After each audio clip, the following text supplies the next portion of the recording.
Nous commémorons l'héroïsme d'une génération qui a connu les pires souffrances avant d'arracher la paix. Il y a 80 ans, le 11 novembre 1940, bravant l'interdiction de tout rassemblement patriotique, des jeunes filles et des jeunes gens se sont rendus sous l'Arc de Triomphe. Un tract trouvé dans le hall de la faculté de médecine de Paris a appelé à un rassemblement pour le 11 novembre. Étudiants de France, le 11 novembre est resté pour toi jour de fête nationale. Malgré l'ordre des autorités opprimantes, il sera jour de recueillement. Tu n'assisteras à aucun cours. Tu iras honorer le soldat inconnu 17h30. Le 11 novembre 1918 fut le jour d'une grande victoire.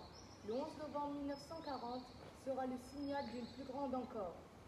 Tous les étudiants sont solidaires pour que vive la France.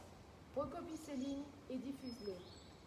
Malgré l'interdiction des autorités militaires allemandes de la préfecture de police, en fin d'après-midi, à la sortie des cours, 3000 lycéens et étudiants parisiens remontent les Champs-Élysées et se ressemblent devant l'Arc de Triomphe pour commémorer la victoire de 1918 et rendre hommage aux soldats inconnus.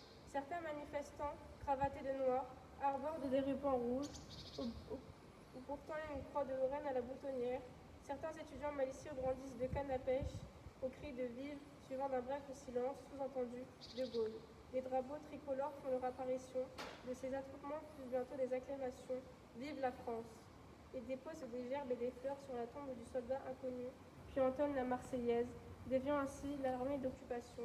Au lycée Janson de Sailly, les lycéens ont organisé une quête pour acheter une gerbe à laquelle le fleuriste a donné la forme d'une croix de Lorraine.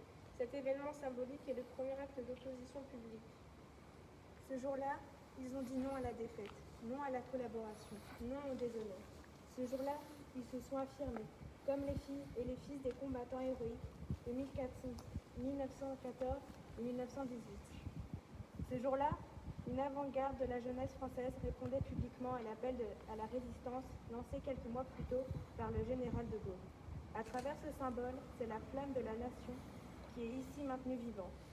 L'amour de la France ne devait jamais s'éteindre et ils en portaient le vivant témoignage.